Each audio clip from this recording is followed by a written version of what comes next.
Bonjour, ici Élisa Serré en ce jeudi 25 juillet. J'espère que vous allez bien. Je suis avec vous toute la matinée à l'info.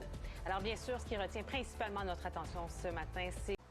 Enfin, le mauvais temps aussi fait des dommages dans la région de Portneuf. Ça, c'est à l'ouest de Québec, hier soir. Alors, Marie-Ève, il y a des dégâts qui sont significatifs dans une ferme à l'Arc-en-Ciel à Cap-Santé.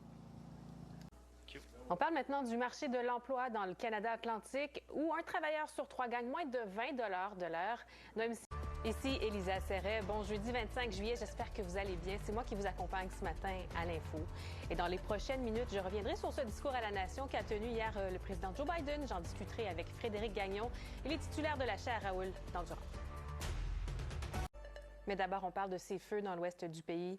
Jasper, vous savez, c'est une ville carte postale des Rocheuses, une destination touristique de renommée internationale. Bien, elle est plus que menacée par les flammes. Le feu est entré dans ses murs au cours des dernières heures. Alors, je retrouve mon collègue qui est tout près à Hinton, Emmanuel Prince-Tauvette. Bonjour, Emmanuel. C'est quoi les derniers développements?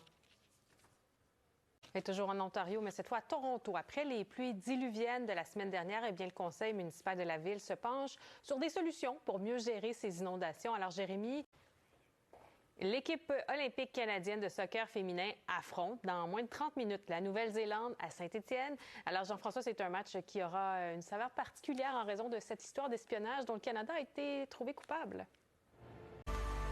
Le géant de l'alimentation Loblaw et sa société mère George Weston vont verser 500 millions de dollars en lien avec leur participation au cartel de fixation des prix du pain. Alors, à venir à l'info, bien sûr, on retourne de revoir dans l'Ouest comment se passe la situation des feux de forêt qui évolue rapidement. On a des collègues sur place. Et pour en connaître davantage sur tous les autres dossiers du jour, je vous invite à consulter notre site internet radio-canada.ca ou notre application. Restez avec nous. On continue de parler de feux de forêt, mais des feux de l'an dernier au Québec. Rappelez-vous, il y avait plusieurs régions du nord du Québec où ça se passait plutôt mal.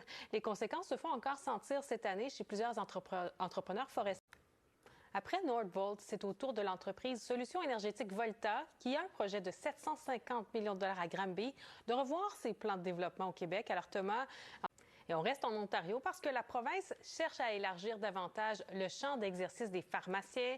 Et c'est ouvert au centre de Calgary pour les gens qui ont besoin d'aide, qui ont besoin d'être hébergés.